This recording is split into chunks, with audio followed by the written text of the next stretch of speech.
Imagine a person who has never, in their entire life, owed money to a bank, a credit card company, or another person. Not for a car, not for a house, not for an emergency. At first glance, it seems like a simple fact, a sign of prudence, maybe, good math skills. But if you look closer, you start to see something else. This isn't just about money. It's about a different way of moving through the world, a different way of feeling time. For most people, a financial decision lives in the present. Can I afford this payment now? But for someone who has never been in debt, that decision is never just about now. It's about a year from now, 5 years from now. They don't just see the price tag, they feel the weight of the commitment. It's a physical sensation. The future isn't an abstract idea, it's a presence. A quiet, constant companion in every choice. This way of thinking changes everything. It turns a simple loan into a story with many, many chapters, most of which haven't been written yet. And in those unwritten chapters, this person can already see potential shadows, a job loss, an illness, a change of heart. They don't just calculate interest, they anticipate regret. They can feel the discomfort of a monthly payment before it even exists. The slight tension in the shoulders every time the calendar reminder pops up. The diminished sense of options. It's a trait that often goes unnoticed, even by the person who has it. It's not about being rich or having a huge savings account. It's about a fundamental relationship with autonomy. Owing money to them doesn't feel like a spreadsheet entry. It feels like a small crack in their freedom, a piece of their life's direction handed over to someone else's schedule, someone else's terms. The need for a clear, unobstructed path forward isn't a luxury. It's a psychological necessity. If you've recognized yourself in any of this so far, you're not alone. This channel explores these hidden patterns in our behavior. Consider subscribing and leaving a comment below telling us what you think this need for autonomy is really about. This avoidance of debt, then, starts long before the bank's approval. It starts in the mind, with a vivid projection of a future self. A self that might feel trapped by a past decision. A self that might crave a different city, a different career, a different life, but can't pivot because of a number on a statement. The person who never goes into debt is, in a way, always protecting that future self. They are building a life with wide margins and clear exits. Not because they plan to run, but because the very possibility of being able to run is what makes staying feel truly like a choice. This relationship with the future is built on a foundation. And that foundation is a need for control. Not control over others, but over the architecture of one's own life. For the person who avoids debt, control isn't a desire, it's a condition for peace. They look at a long-term financial commitment, and they don't just see numbers. They see a structure being built around them. Walls, doors, a roof, a house they will have to live in for 30 years. The fear isn't of the house itself. The fear is of the locked doors, the weight of permanence. A debt represents something that is incredibly difficult to reverse. It's a decision etched in stone, or at least in credit reports, and for a mind that values fluidity, that feels like a form of psychological gravity. Every other choice suddenly becomes heavier.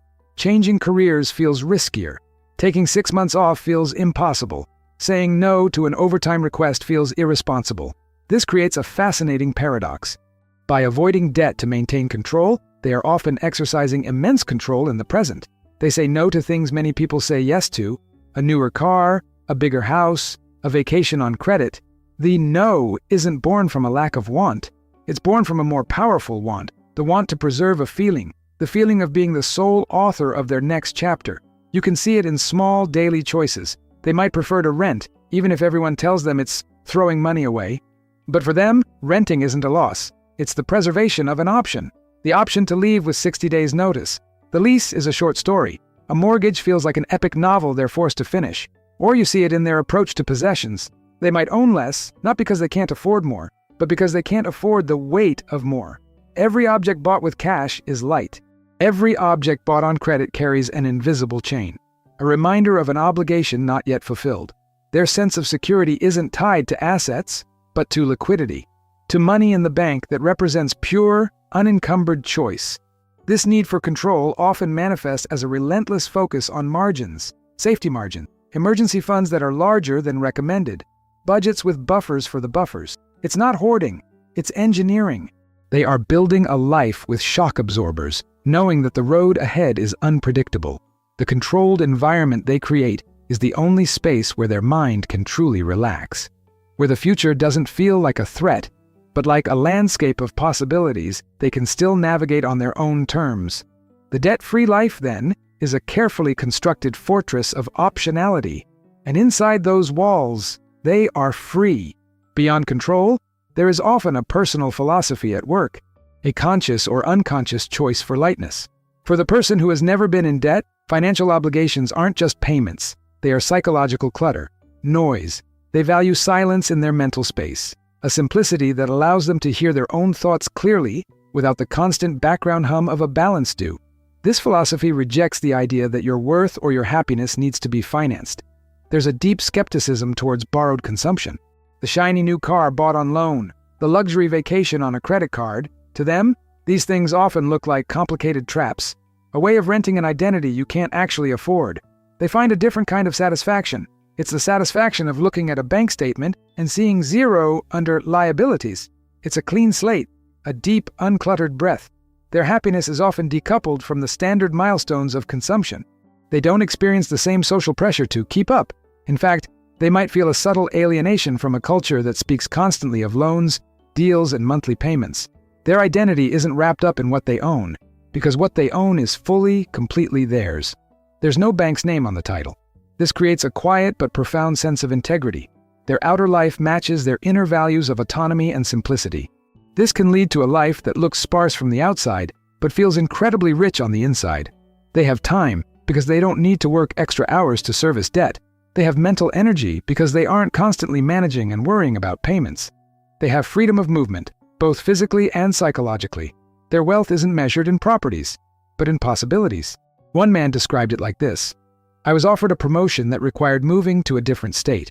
My colleague, who had a huge mortgage and 2 car loans, spent weeks in agony, trying to figure out the math, talking to realtors, stressed about selling at a loss. I looked at my life, my rented apartment, my paid-off car, my savings, and I gave my answer in 3 days. It was yes. The weightlessness wasn't an accident. It was the whole point. This philosophy isn't about deprivation. It's about curation. They are curators of their own existence, carefully selecting only what adds real value without subtracting their peace. Every no to debt is a yes to something else. Yes to a spontaneous decision. Yes to a career risk. Yes to a year of travel. Yes to simply sitting still without anxiety. The absence of financial weight creates a space where a different kind of life can grow, one that is responsive, intentional, and light on its feet. But this clear-eyed vision has a shadow. The very same traits that look like lucidity and long-term thinking can, in a different light, be driven by something else: fear. The intense anticipation of regret isn't always just strategic foresight. Sometimes it's anxiety in disguise. The need for control can tip over into a need to avoid vulnerability at all costs. The preservation of autonomy can become a fear of any form of dependence, even healthy mutual dependence. For some, never going into debt isn't a choice for freedom, but a flight from entanglement. Commitment itself, financial or otherwise, feels dangerous. It represents a point of potential failure, a hook where disappointment can catch. By keeping all obligations to a minimum, they build a life where they have less to lose. It's a defensive architecture. The wide margins and clear exits aren't just for opportunity. They are for a quick retreat. This can show up as an aversion to any shared financial venture, like buying a home with a partner, even when it makes logical sense. The thought isn't, this is an investment in our future. The feeling is, this is a chain that will bind us together. And what if we need to break apart? The debt is seen as a glue that will make separation messier, more painful. So they avoid the glue altogether, sometimes at the cost of the connection itself. There's also the fear of making a mistake, a wrong financial decision that can't be easily undone. For a mind that plays out future scenarios so vividly, the possibility of error is magnified. They don't just see the potential loss of money, they see the loss of self-respect, the internal critic that would say, "I told you so." So the safest path is to never play the game at all, to stay in cash, in the tangible, in the fully owned. This can limit growth, not just financially, but personally. Some of life's most meaningful investments, in education, in a business, in a home, involve a calculated risk, a step into the unknown supported by a reasonable amount of borrowed capital. The line between prudence and emotional protection becomes blurry. Is the large emergency fund a rational safety net, or a monetary moat dug around a castle of fear? is the refusal to finance a reliable car, a commitment to simplicity, or an inability to tolerate the mild, temporary vulnerability of a loan. Often, it's a mix of both. The person who has never been in debt must ask themselves, does this choice feel like moving toward something, toward freedom, toward peace, or is it primarily about moving away from something? Away from risk, away from judgment, away from the terrifying possibility of being trapped by a past version of yourself who made the wrong call. The shadow is the part of lucidity that is afraid of the dark. Building a life without debt, whether driven by clarity or by fear, comes with its own set of costs. These aren't necessarily financial costs, but trade-offs in experience, in growth, and in the texture of life itself. The fortress of optionality, while safe, can sometimes feel like a very quiet place. One of the most significant costs is the potential for misalignment. Life rarely offers perfect cash-only opportunities at the perfect time. The dream job might require moving to an expensive city. The transformative educational course might have a hefty tuition. The unique property that fits every need might appear before the savings account is full. The person who refuses any form of debt operates on a single timeline, their own accumulation timeline. But opportunities operate on a different clock. Saying not yet to everything can sometimes mean saying never to the right thing. There's also a social cost, a subtle one. In a world where major life steps are often financed, choosing a different path can create a sense of isolation.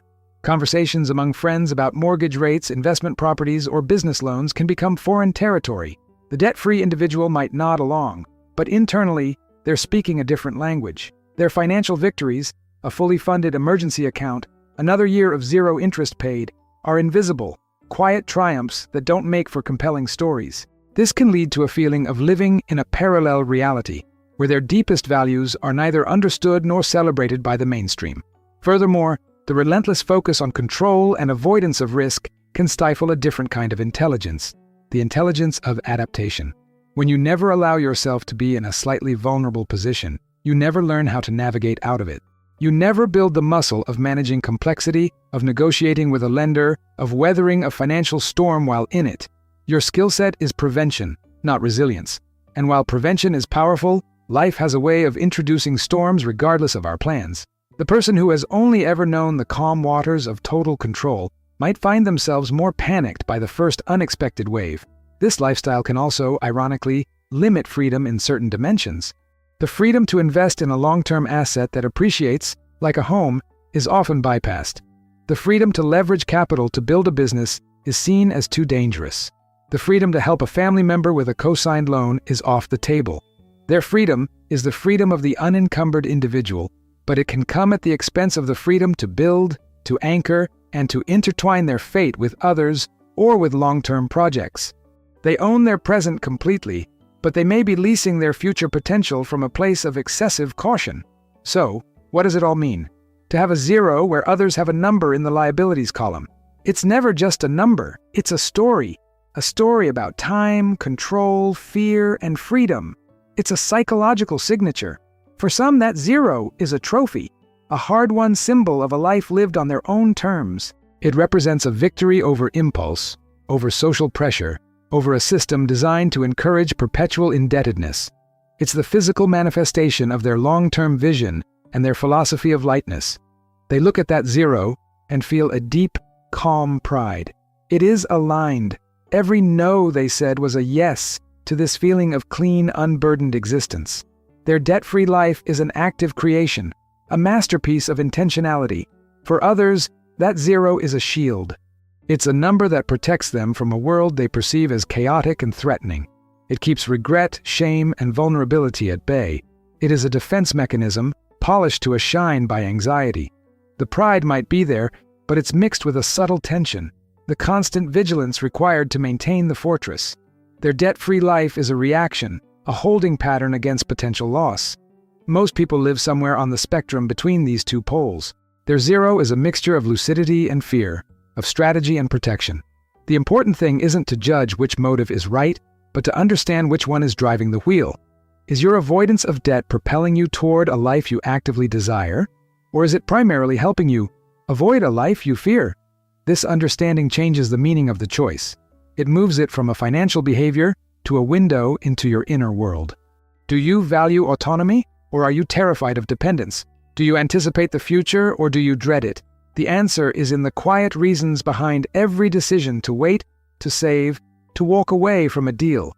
The absence of debt, then, is not an end in itself. It's a language, a way your psychology speaks about permanence, risk, and what it means to be free. Whether it's a language of hope or a language of caution, it's worth listening to. It tells you who you are, right now, and who you're trying to become. If this reflection on the hidden stories behind our choices resonated with you, there's more to explore. Consider subscribing and turning on notifications for the bell icon. We delve into the quiet psychology of everyday decisions, and we'd love for you to join the conversation.